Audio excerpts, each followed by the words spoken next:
Please माँ, आपसे कितनी बार कहा है कि मेरी मीटिंग के बीच आप अपनी ये पूजा की थाली लेकर मत आया करो। आपको समझ नहीं आता है, आप समझना नहीं चाहती। मनीष ने कमरे से बाहर आकर मीनाक्षी जी को गुस्से में कहा और पास ही खड़ी अपनी पत्नी वैशाली की साड़ी के पल्लू से माथे पर लगे तिलक को पोंछने लगा। अरे बेटा, आज तेरी कामयाबी के लिए मैंने विशेष पूजा की थी, इसलिए मीनाक्षी जी प्यार से बोली, लेकिन मनीष उन्हें दोबारा कमरे में ना आने को कहकर चला गया। मीनाक्षी जी बहू के सामने बेटे की झिड़क को हंसकर सह गई। गलती मेरी ही थी, उसने मना किया था, फिर भी मैं चली गई। क्या करूं, मां हूं ना। आंखों में आए आंसुओं को छुपाते हुए मीनाक्षी जी वहां से चली गई। मां, मैं ऑफिस के लिए निकल रही हूं, आपके लिए कुछ लाना है? वैशाली मीनाक्षी जी के कमरे में जाकर पूछती है। कुछ देर चुप रहने के बाद मीनाक्षी जी ने मना कर दिया। वैशाली वहीं खड़ी होकर थोड़ी देर तक उन्हें देखती रही, फिर धीरे से दरवाजा बंद करके चली गई। आज ऑफिस पहुंचने के बाद वैशाली का किसी काम में भी मन नहीं लग रहा था। बार बार उसे सासू माँ का वो निरीह चेहरा याद आ रहा था। कितनी अजीब बात है मेरे घर की, माँ को बहू नहीं, बेटे के ताने और उसकी डांट सुननी पड़ती है, और माँ बेचारी चुपचाप सह लेती है। दुनिया की तुम पहली बहू होगी जो सास के लिए परेशान हो रही है। अरे माँ बेटे के बीच का मामला है। वैशाली की सहकर्मी दोस्त किरण ने हंसते हुए कहा। एक माँ अपने बच्चों के बेहतर भविष्य के लिए जीवन भर कितने ही कष्ट सहन करती है, बदले में उनसे चाहती ही क्या है? बस थोड़ा सा मान सम्मान। एक माँ की नजर से देखो, अगर मेरा बेटा वासु भी कल मेरे साथ यही सब करे तो?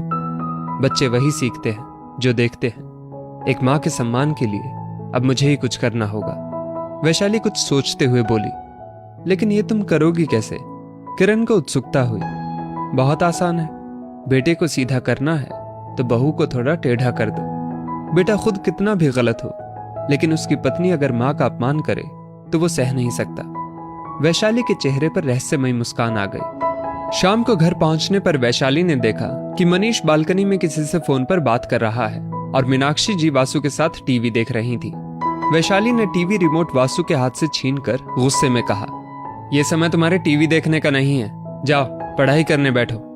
बहू, वासु ने बस अभी टीवी ऑन किया है, थोड़ी देर उसे मेरे साथ टीवी देख लेने दो। माँ, आप चुप ही रहिए। आपके लाड़ ने ही आपके बेटे को बिगाड़ दिया है और मैं नहीं चाहती कि मेरा बेटा बिगड़े। उसे कैसे पालना है मुझे आपसे सीखने की जरूरत नहीं। आपको टीवी देखना है तो आप घर पर दिन भर खाली बैठी रहती है, तब आप टीवी देख लिया कीजिए। और आपको घर के कामों में हाथ पैर हिलाने में तकलीफ होती है क्या?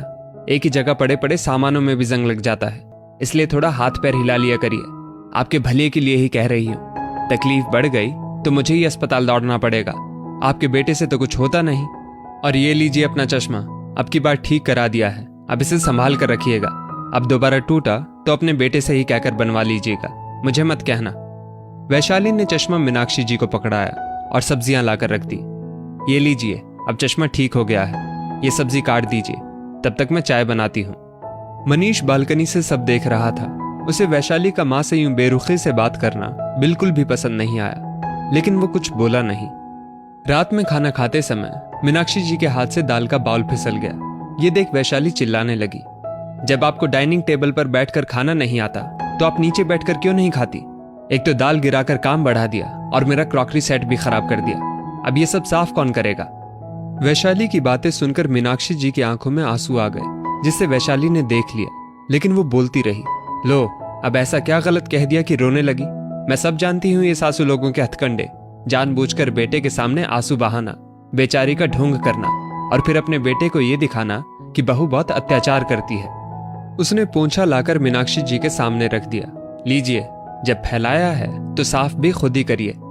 मनीष बहुत देर से चुपचाप सब देख सुन रहा था। अब शायद उसके लिए ये सब असहनीय हो रहा था। वैशाली, तुम्हें क्या हो गया है? माँ से किस तरह बात कर रही हो तुम? और उसने माँ के हाथों से पोंछा छीन लिया। क्या किस तरह बात कर रही हूँ? ठीक ही तो बोल रही हूँ। अब उनकी हरकतें तुम भी देख रहे हो। हाँ, शाम से देख रहा हूँ कि तुम बिना बात के माँ पर चिल्ला रही हो। माँ है, अगर कुछ बुरा लगा तो आराम से भी तुम उनसे बात कर सकती हो। हर बात पर माँ का अपमान करना ये अच्छे घर की बहू को शोभा नहीं देता। मनीष वैशाली को गुस्से से देखने लगा। अच्छा, तो क्या अच्छे घर के बेटे को माँ का अपमान करना शोभा देता है? तुम माँ के साथ हमेशा बदतमीजी से बात करते हो, वो क्या सही है? तुम बेटे हो इसलिए कैसे भी बात करो, कोई उंगली नहीं उठाएगा। और बहू ने एक बार जोर से बोल दिया तो तुम्हारी उंगली उठ गई। मुझे समझाने से पहले खुद को समझाओ कि माँ है वो, माँ। वैशाली की बात सुनने के बाद वहां सन्नाटा छा गया। मनीष को याद आया कि उसने आज और इससे भी पहले कितनी बार बिना सोचे समझे माँ का अपमान किया और उनके दिल को चोट पहुंचाई। मुझे माफ कर दीजिएगा माँ, मनीष का आपके प्रति रूखा व्यवहार मुझे बिल्कुल भी अच्छा नहीं लगता था। मैं अगर इन्हें समझाती तो शायद ये नहीं समझते, इसलिए मुझे आपके साथ ऐसा व्यवहार करना पड़ा। वैशाली हाथ जोड़कर मीनाक्षी जी के सामने खड़ी हो गई। माँ, मुझे भी माफ कर दो, मैंने आपका बहुत दिल दुखाया। मीनाक्षी जी वैशाली और मनीष को गले लगा लेती हैं। दोस्तों, माँ का सम्मान तब कम नहीं होता जब बहू उनका सम्मान नहीं करती, बल्कि माँ का सम्मान तब कम होता है जब बेटा माँ का सम्मान ना करे। इस स्टोरी को लेकर आपकी क्या राय है, नीचे कमेंट करके जरूर बताइएगा। और ऐसी ही और भी बेहतरीन वीडियोस के लिए हमारा पेज जरूर फॉलो करें। धन्यवाद।